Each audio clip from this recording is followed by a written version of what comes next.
Just wanted to show that right there.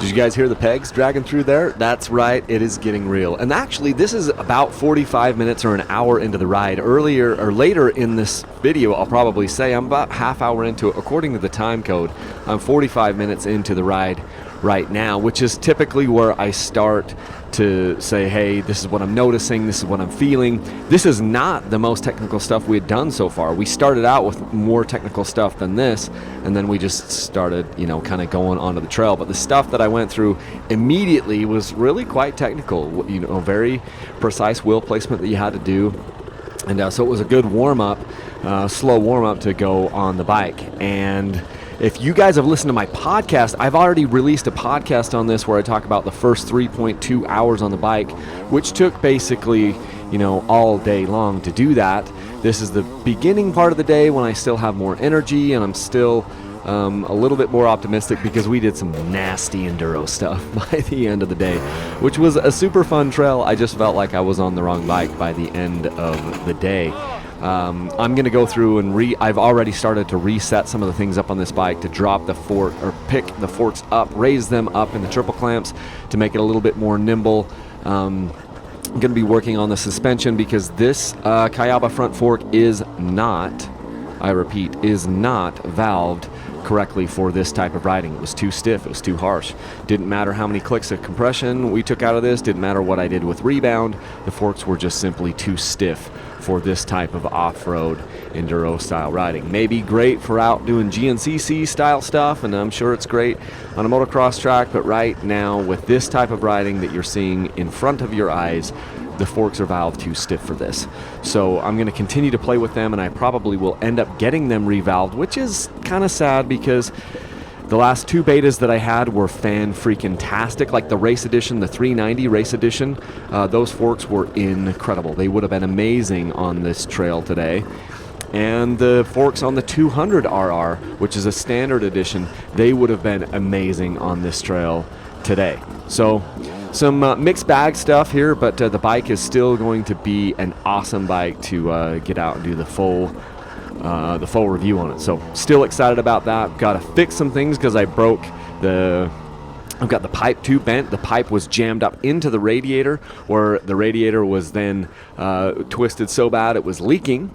So I'm trying to get a pipe from Beta through their parts thing. I'm trying to get a radiator from Beta and a rear chain guide, because if you're going through this type of stuff, and this is nowhere near the nastiest stuff that we did during this day, I ruined the pipe, ruined the radiator, ruined the chain guide, didn't break a lever, didn't even bend a lever, but I broke those other components. And so it was a really full epic day. You can see us doing kind of some of these drops off of rocks. These were not the biggest drops that we did, but yeah, I'll shut up here and just kind of let you guys enjoy the rest of this ride as we're riding in southern Utah and Garrett is taking us out. But if you just look and you see that front tire, that front fork is just bouncing and slamming through stuff here with that Kayaba fork.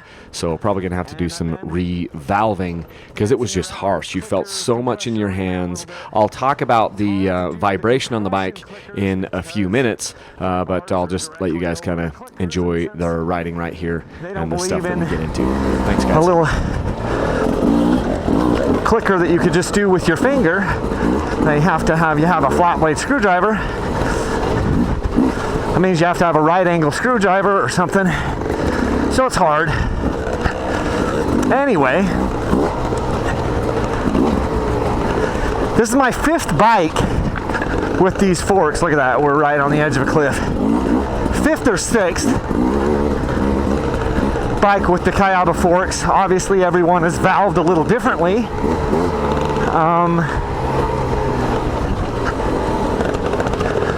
I'm withholding judgment. I've got to get some more time on them, for sure.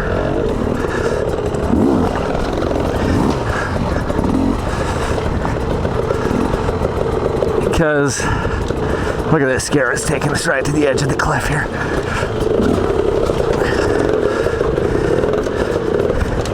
Yo, look at this. Yeah. Just wanted to show that right there.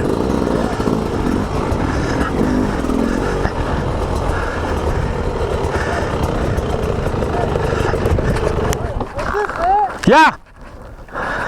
Yeah, that's the one that your dad was like.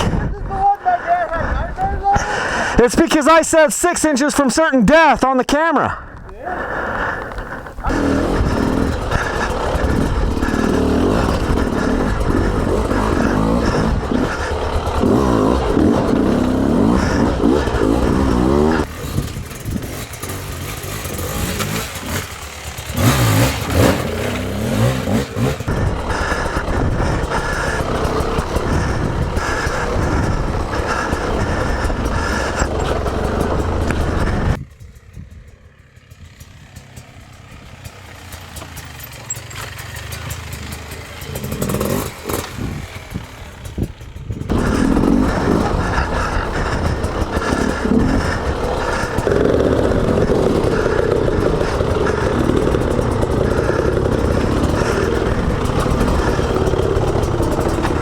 Sweet.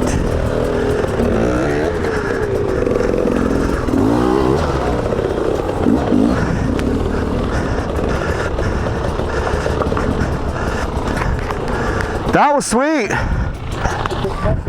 That was sketchy. I'm glad that I was close enough to see you blip off of it, because then I just did that. What'd you guys do? Blip off this.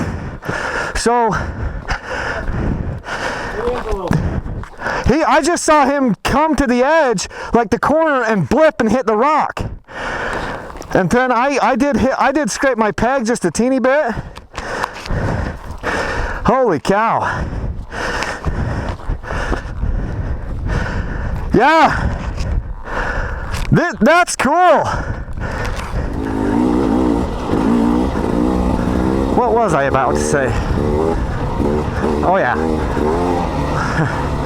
I can definitively say that the counterbalancing that Beta did on this bike is nowhere near as smooth as some of the other counterbalance bikes out there in the industry. People get pissed off when I compare these bikes, but hey, this bike vibrates. This bike is a counterbalanced Beta 300. It vibrates more than the Beta 200, which was not counterbalanced. So there, I did it. I compared this to a Beta, and this Beta vibrates more than its little brother that is not counterbalanced. There, I said it.